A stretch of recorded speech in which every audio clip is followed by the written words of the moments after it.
Welcome to the deep dive. Hello. Today, we're looking into something kind of specific, but fascinating, a color mystery in the model hobby world. Yeah, it's about Tamiya's TS37 spray paint. It's labeled lavender. Right, lavender. But here's the thing.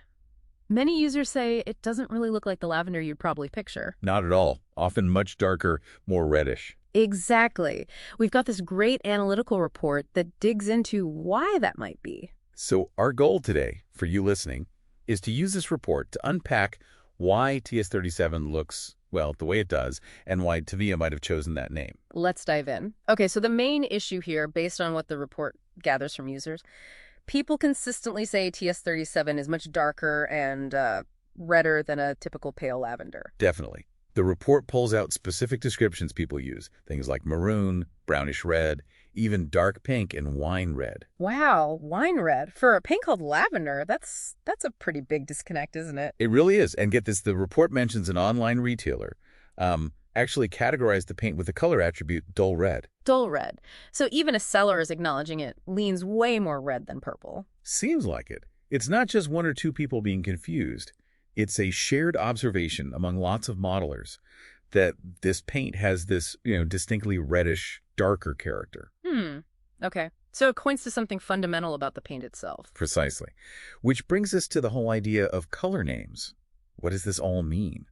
Well, it highlights just how tricky color naming is, It's subjective.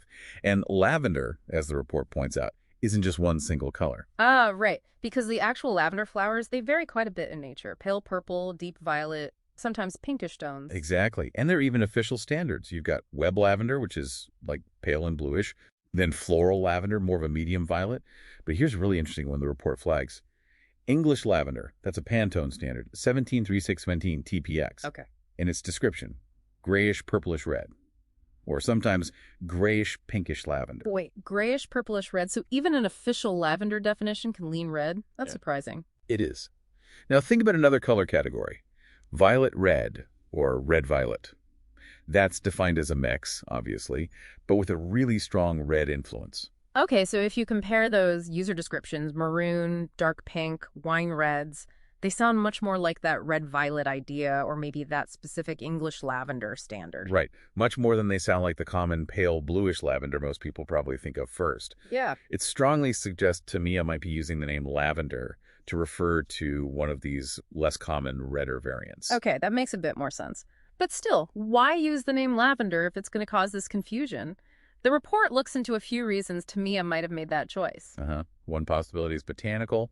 Maybe they're referencing a specific, less common type of lavender plant that genuinely is darker or redder. Or, and this seems pretty plausible for a model company, it could be a closest match kind of thing. Tamiya often matches paints to real vehicles or, the artwork on their model boxes. The report brings up talk around the Tamiya Aeromax truck kit. Oh, yeah, I remember seeing that mentioned. Where people said the TS37 looked like dark pink compared to the box art's cherry violet. So maybe TS37 was just the closest color Tamiya already produced for that specific need. That makes practical sense. A company has a set range of paints.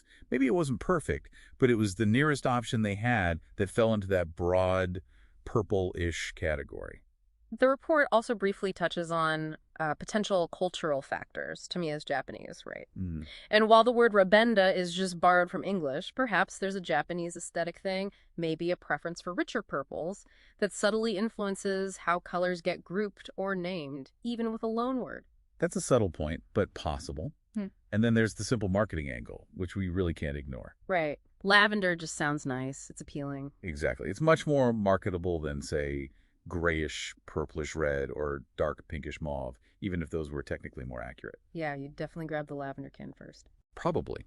So market appeal, maybe combined with matching a specific standard or just being the best fit they had in their line.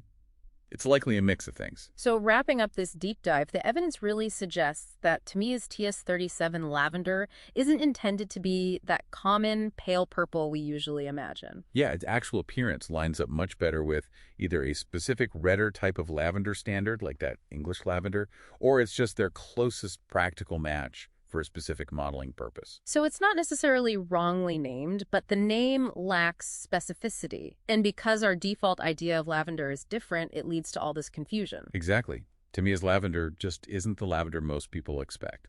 Which really leaves us with a broader question for you to think about. In this whole complex world of color and manufacturing, why do companies sometimes choose names that seem, well, a bit off from the common understanding? Is it always about some hidden specific reference, or are other things like manufacturing limits, cultural nuances, or just plain old marketing playing a bigger role in the colors we end up buying?